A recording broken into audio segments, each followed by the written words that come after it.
For today's video guys ay nandito nga pala kami ng aking driver sa Tanay Rizal guys. Meron nga kaming dinalaw dyan guys. Pero syempre kailangan din natin time sa isa't isa. Hindi porkit magkasama na kayo sa bahay ay mawawala na kayo ng time para mamasyal. Ito rin yung way namin para magkaroon din kami ng time sa isa't isa guys. Need talaga natin yon. Kailangan natin mag-spend ng time with each other guys. O ayan, napa-English pa tuloy ang lolay niya guys. Mabalik tayo guys sa ating time with each other guys. Need talaga natin ang ganun guys.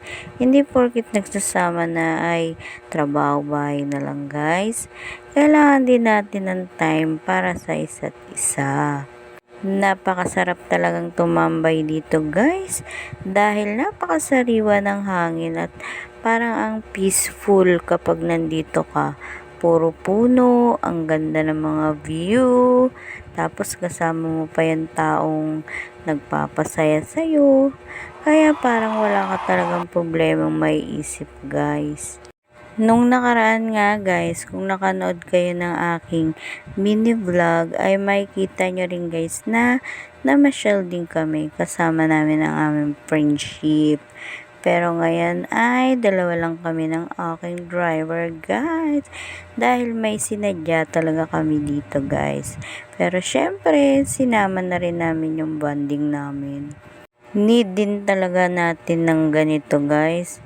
Yung may time tayo sa isa't isa. Hindi porket magkasama na ay parang baliwala na. Hindi na natin napag-uusapan yung mga bagay-bagay. Pero sa ngayon guys ay naisip namin ng aking driver na kahit sa isang buwan ay may ganito kaming time sa aming isa't isa guys.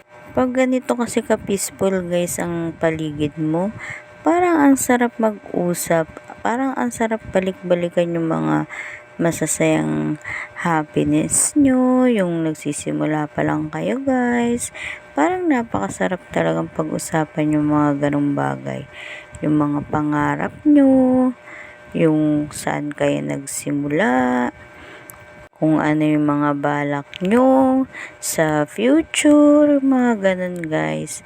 Parang napakasarap sa pakiramdam yung ganun na napag-uusapan nyo talaga. Aminado naman ako guys na hindi naman talaga perfecto ang aming pagsasama. Syempre minsan may di pagkakaunawaan din. Pero syempre maayos din naman yan sa magandang usapan. Wala naman sigurong problema ang hindi maayos sa magandang pag-uusap, di ba po? Sa panahon kasi ngayon guys, kapag pride ang pinag-uusapan at pinaiiral natin ay wala talagang mangyayari sa ating pagsasama guys. Sa mga nakaka-relate ng aming love story guys ay pwede po nating pag-usapan. Paki-comment lang po dito sa aking post. At sa mga walang sawang nanonood at sumusuporta sa aking mga mini vlog guys, sa araw-araw ay wala po akong sawang magpasalamat po sa inyong lahat. Kayo lang po ang nagpapalakas ng aking loob para ituloy po itong aking journey sa aking pag-mini vlog guys. Kaya kung wala po kayo ay hindi ko po talaga ito makakayarang ituloy guys. Kaya wag po sana kayong magsawang sumuporta sa akin lagi. Taos puso po akong nagpapasalamat sa inyong suporta. So, yan na nga guys. Parang tumatakbo tuloy akong kagawad sa aming barangay sa aking mga pinagsasabi guys. Kaya ngayon ay bawal po muna ang sad say.